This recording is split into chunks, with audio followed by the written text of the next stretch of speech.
He's got a lot of courage. I wouldn't do that. I wouldn't care. Howard, you and I would not be good at that. We'd go about 30 miles an hour, but we'd be safe. Anyway, so thank you very much. Any questions, please? Mr. President. You posted earlier today. Yeah, please. Mr. President, this is a major campaign promise that you made. It was a big hot topic towards the end of the election. You're delivering on that again. I actually had a question for Secretary Kennedy or Dr. Heidi. Dr. Heidi, you said something that I thought was really important. You talked about how this coverage option, this benefit option, gives companies the maximum flexibility to design benefits consistent to their values. I was wondering if either you or the President could expand on that and talk about why that's an important thing to understand about this program. Yes. Thank you. It's a great question. We think that employers are best situated to know what them and their employees want to contribute to in relation to their benefits. So employers are going to be able to decide how to cover the root causes of infertility, things like obesity, metabolic health, and other things that are impacting infertility. And also, if they want to encourage their employees to see certain types of doctors, and they can work with providers that are identifying the highest quality fertility providers. And so it puts them in the driver's seat, and our view is that we want employers to be the ones that can make those decisions, not the government. Thank you. All right. That's a good answer. Yeah, it was. That's a very good answer. Yeah, please. Mr. President, Previously, you did not seem to be bothered regarding Hamas cracking down on what you called gangs, actually, what? couple of gangs. And today you issued a threat against Hamas on Truth Social. What has changed? And what was since then? said? Go ahead. You said if they continue keep killing innocents in Gaza, that if that continues, the United States will I know. go I after issued them. a strong statement. That's right. They used to be gangs, and now you're saying innocents. What made you think they're innocents now? Well, I'm looking at what's happening, and that wasn't the deal that was made, and we'll see what happens. It's calmed down. It's a tough neighborhood. We know that. We have a commitment from them, and I assume they're going to honor that commitment. I hope they do. And I understand they brought back some additional bodies today. It's a rough deal when you think of it, right? Very rough. And we have our hostages back completely. We were very lucky with that. But it's a tough situation. They brought back bodies today, as you probably know. But they also said they're going to behave. We're going to find out if they behave. If they behave, good. If they don't behave, we'll take care of it. Yeah, please. Following up on that, when you I didn't said say you. Your CNN fake news. Go ahead. You said in your post that if they kept killing people in Gaza, we would have no choice but to go in and kill them. So do you mean U.S. forces would go in and take out Hamas? No, I didn't say who would go in, but somebody will go in. It's not going to be us. We won't have to. There are people very close, very nearby that will go in. They'll do the trick very easily, but under our auspices. Could I follow up? You also posted about your call with President Putin today, and you spoke about the meeting in Hungary with him. Do you have a timeline or a date set for when? Yeah, I would say within 2 weeks or so. Pretty quick. Marco Rubio is going to be meeting with his counterpart, as you know, Lavrov, and they'll be meeting pretty soon. They're going to set up a time and a place very shortly. Maybe it's already set up. They've already spoken. And I thought it was a very good phone call. I thought very productive. But I'll be meeting with President Putin, and we'll make a determination. Tomorrow I'm meeting with President Zelensky, and I'll be telling him about the call. I mean, we have a problem. They don't get along too well, those two, and it's sometimes tough to have meetings, so we may do something where we're separate but equal. We'll meet and talk parties, but this is a terrible relationship the two of them have, and it's one of those things. I've seen things that nobody would believe, but this is one of them. So we're going to be meeting in Hungary. Viktor Orban is going to be hosting, and it's really something that's time. Last week, over 7,000 people were killed. That's ridiculous. And, you know, it doesn't affect our country. We're not losing people. We're not losing Bobby. We're not losing Americans. But they're losing Russians, Ukrainians, mostly soldiers, for the most part soldiers. and we think we're going to get it. We hope we're going to get it stopped. I thought this would be, because of my relationship with President Putin, I thought this would be very quick. And it's turned out to be, who would think I did Middle East before I did this? We did a total of 8 now, 7 and now 8. And we're going to make this number 9. Yeah, please. So you said, you posted that there was great progress. Can you tell us a little bit about that? Was it a shift in Putin's tone? Was it something new he told you? Did he give you any message to give? You're talking about the whole... President Zelensky tomorrow. It just seems to me that, look, it's only a field. That's all I've done in my whole life. I've made deals. I know about deals. I do it well. I don't think any president's ever ended a war, frankly. One war, I did 8 of them, Maria, right? And but I don't know, did Bush ever end? Do you think Biden ended a war? Biden started wars because he was stupid. But do you think Biden ended any wars? No, I don't think. I don't know of anybody that ended wars. I ended 8 of them. Now it's going to be 9. I think we're going to have this one done hopefully soon. But I'll be meeting him probably over the next 2 weeks. First, Marco is going to be meeting. And the vice president, as you know, is very much involved. The whole team is involved. Steve Witkoff will be involved. Yeah, please. What did you tell him about the Tomahawks? Did you discuss the Tomahawk missiles? Did you discuss? Well, we talked about it a little bit. Didn't say much, but I do say to you, we need Tomahawks for the United States of America, too. We have a lot of them, but we need them. I mean, we can't deplete for our country. So, they're very vital. They're very powerful. They're very accurate. They're very good, but we need them, too. So I don't know what we can do about that. Why do you think a second meeting with Putin? Why do you think a second meeting with Putin now will yield different results? Well, I think Alaska actually set a stage, and that wasn't very long ago, but it set a stage. You have to understand, I came into this situation. I didn't start this war. This is a Biden deal, and I came into it, and it was a mess. It could have led to World War III. In my opinion, this could have led to World War III. That won't happen, but it could have. So I came in, this war was raging. When I left, this wasn't even a thought.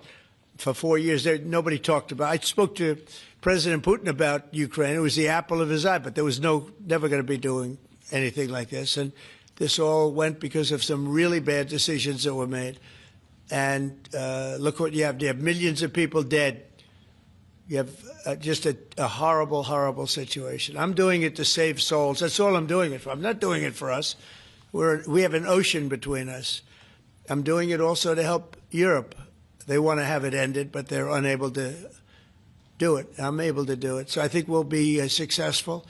We'll save a lot of lives. It should have been done. Should have never started. This would have never happened if the election weren't rigged. This would have never happened.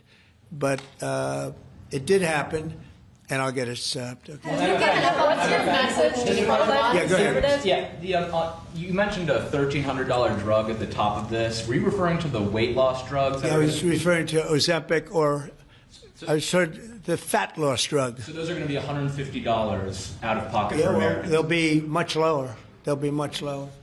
Yeah, go ahead, please. We have not negotiated those yet. We're going to be rolling these out over time. The GLP category of drugs, which includes Ozempic, have not been negotiated yet. What's the timeline for that? But it will. It'll come down, like everyone else. Okay. Any timeline on those negotiations? No, but I think those are going to come down pretty fast, and we do have, I guess, some alternatives. The president will be happy with the result, and until he is, we're not going to close those negotiations. Thank you. Except it'll happen. Got it. Mr. President, what's your message to pro-life conservatives? Some pro-life conservatives have religious objections to IVF and are already critical of this policy. What's your message to them? I don't know about the views of that. I'm just looking to do something because, pro-life, I think this is very pro-life.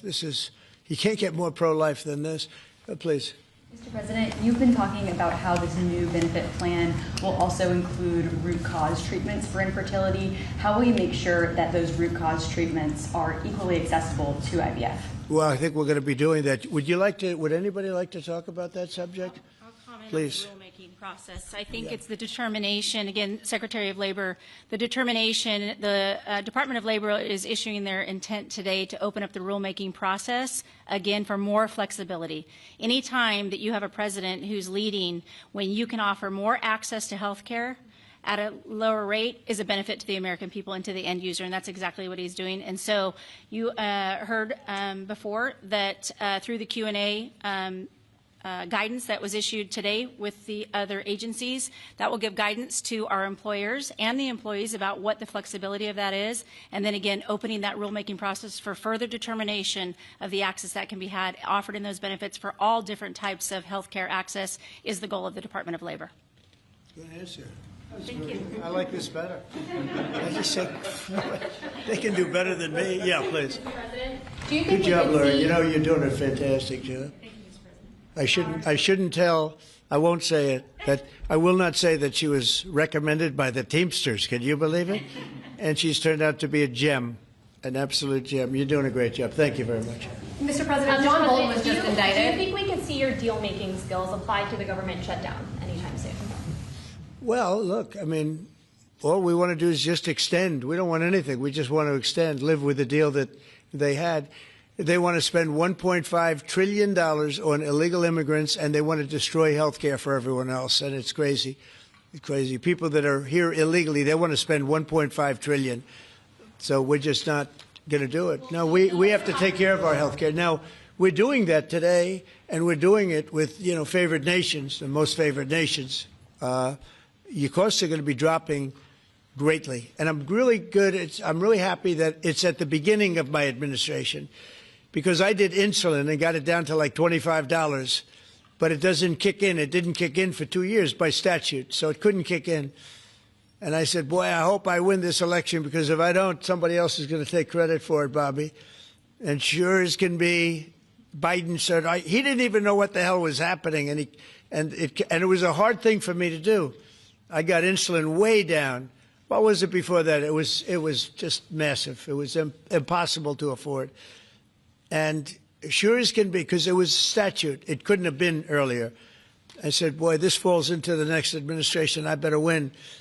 And all of a sudden, I watched this Biden taking credit for something that I did, and on other things too. We had a lot of things kick in. So the nice part about this is at the beginning of our administration. So I think we're going to see the fruits of our labor. And I hope on our other situation that we've talked so much about, autism, I hope we're going to see some very good results based on the recommendations that we made. And, we have time to watch those results now. John Bolton was just indicted by a grand jury in Maryland. Do you have a reaction to that? I didn't know that. You tell me for the first time, but I think he's, a bad person. I think he's a bad guy. Yeah, he's a bad guy. It's too bad, but it's the way it goes. Have you reviewed the case against him? That's the way it goes, right? That's the way it goes. Will I what? Have you reviewed the case against him? No, I haven't. But I just think he's a bad person. Okay, anybody else? What's the timeline for the IVF drug through the National Commissioner Priority Review Voucher? Dr. McCary? What do you think, Doctor? So, first of all, the National Priority Voucher Program says we're going to proactively at the FDA look for amazing treatments like this IVF treatment. We're going to reach out to the companies, and if it's in line with the president's national priorities, we're going to put those drugs at the front of the line and get a decision out in weeks instead of a year. And so today we announced 9 drugs that are going to be recipients. These are products where the manufacturing is going to be in the United States, or it's meeting a large unmet public health need, like a diabetes drug we announced today, or it is a product where you're going to see an affordability phenomena because the prices are getting equalized in line with the president's most favored nation status goal. Wow, that's great. Why didn't I have him speak? He was could have saved a lot of time. Thanks, Ronnie. I'm not surprised. Yeah, please. Yes, thank you, President. So Senate Majority Leader John Thune today said he'd like to proceed with the bill which would put sanctions on Russia. What's your thought on that? Well, we're going to see. He doesn't know about the call yet. I'm going to speak to him later. And it was subject to what I wanted to do. And so we'll see what happens. This may be such a productive call that we're going to end up, we want to get peace. We want to stop the killing. 7,000 people a week. Can you believe it? We want to stop the killing. So I'm going to speak to him and the Speaker, Mike Johnson. I'll speak to them a little bit later, and I'll tell them about this, and we'll make the right determination. I'm not against anything. I'm just saying it may not be perfect timing. It could happen in a week or two, but it's at my option, as you know. Right, but did President Putin try to dissuade you from selling Tomahawk missiles. Well, of course, what do you think he's going to say? Please sell Tomahawks? But did he give any Is he kind going to of- say, please sell those Tomahawks? I really appreciate it. I did actually say, would you mind if I gave a couple of thousand Tomahawks to your opposition? I did say that to him. I said it just that way. He didn't like the idea. He really didn't like the idea. No, I said it that way. You have to be a little bit lighthearted sometimes, but no, he doesn't want Tomahawk. Tomahawk is a vicious weapon. It's a vicious, offensive, incredibly destructive weapon. Nobody wants Tomahawk shot at them. Specifically ask you not to provide Tomahawks? So, wouldn't anybody? I mean, it's been in the news. Who wouldn't do that? CNN. Who wouldn't do that? You know? Do you think he's going to say, "I'd love to have Tomahawk sent my way"? I don't think so. Maria, we have one of the great stars of television here, and she's an incredible person, and she's just an amazing woman who she got it all right. She got the Russia hoax right. She got everything. Would you have a question? Yes, Mr. President. I would ask you why this was so important to you, IVF, and why was autism so important to you? What are you trying to achieve? Well, autism is like a whole different thing. When you look at, it was 1 in 20,000. Now it's 1 in 12. If you look, Bobby, we have different numbers, but 1 in 12, 1 in 28, 1 in 32. There's a couple of different numbers out there, but it's 1 in a very, very different number than it used to be. It used to be 1 in 20,000. And that was not that long ago, 20 years ago or so. And now they had something for boys, for babies, baby boys.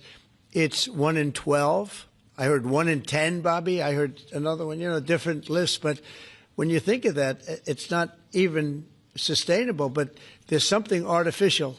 When that happens, that's not like a natural. And then you have certain groups of people that literally don't have autism, and they're not taking some of the things that we're taking. So we're working very hard. And on IVF, it's just that I have friends, including Katie, that called me and they told me the importance of it. I wasn't that familiar with it. Now I think I've sort of become the father ever since I heard. There was a bad decision in Alabama where a judge wanted all clinics to be immediately closed, right? And Katie called up and you said you were pretty strongly attacked by your friends that you didn't even know were involved with IVF, right? You had people that had grandkids, people who'd gone through IVF themselves telling their story and saying there are people that cope out there. Tell what you did when you heard from your friends. You said this was not, they almost became violent, right? I told him, I said, Mr. President, we need you. We need your voice in this conversation. We need the directive. We need the strong support because there are millions of people out there, moms and dads, wanting to bring life into the world. And you had people, the chilling effect that occurred across Alabama, there were people that were in the middle of that process that had been praying to have a child, and that was halted. And so the reality of that was very stark in our state. And so I was able to tell the president some of the stories of people, friends and grandparents and relatives that told me what they had experienced and also, what they were fearful of in the future. And the president very quickly acted, spoke with a strong voice, and really led the way. Obviously, we saw Democrats continue to fearmonger for the remainder of the year, trying to use it as an election issue when actually IVF is legal and accessible in all 50 states. And President Trump very clearly said where he was on this, and he said, I'm going to make sure that this is more accessible and that it is more affordable for families coast to coast. That's exactly what he did, but it's that real life, there's real life stories, sir, that he responded to. And that's what people don't know about him. He cares. And when you tell him what American people are dealing with, he wants to do something about it. You have leaders and politicians that come before him that want to talk about things. President Trump wants to actually make things happen. That's exactly what he did here, and I'm so grateful, Mr. President. Thank you, Katie, very much. Appreciate it. So we will go back to what we're doing. Working again with Marco and with JD and a few other people on the war, and we're doing a lot of other things also. The economy is unbelievable. It really is. It's been incredible. And I think one of the great numbers that I've ever heard, think of it, over $17 trillion being invested in our country. And when you think of compare that to the last administration, but really compare it to any administration, compare it to any country. There's never been a country with anything like that. That's in a period of 8 months. And we've already broken every record possible. There's never anything even close. So we'll go back to all of that. Prices are down. Oil is down. We're down $58 a barrel. We're going to be hitting $2 for gasoline. I think we're going to be at $2. And the previous administration, they were at $4 and $5. They were going up much higher. And then they swung back into my things, but they didn't swing back properly. They were very, very late. They really blew it. We had it really going in the right direction. They came and took everything out, and it's incredible. I'll never forget. They lost control of the price of gasoline, of oil. They totally lost control, Howard, and then they went back immediately. Well, let's go back to Trump, but by that time it was too late, and they didn't go back because the leases and everything else. They didn't do what they had to do. They wouldn't know. They really didn't know how to. But we could be hitting close to $2 a gallon. I'd love to break it if we could, but we could be. And when that comes down, everything else has been coming down. Groceries are down. The price of things are down. And honestly, the simplicity is if you can get oil down, it's such a big category, everything follows. So just about everything follows. And we are working on beef. And I think we have a deal on beef that's going to bring the price of beef. That would be the one product that we would say is a little bit higher than we want it, maybe higher than we want it. And that's going to be coming down pretty soon, too. We did something. We worked our magic. But groceries are down, and energy is down. Electricity is way down. We have the prices coming down for people. They were abused for 4 years by the Biden administration. Thank you very much, everybody. We'll see you soon. Thank you. Thank you. Changes to the IRS. Thank you, Press.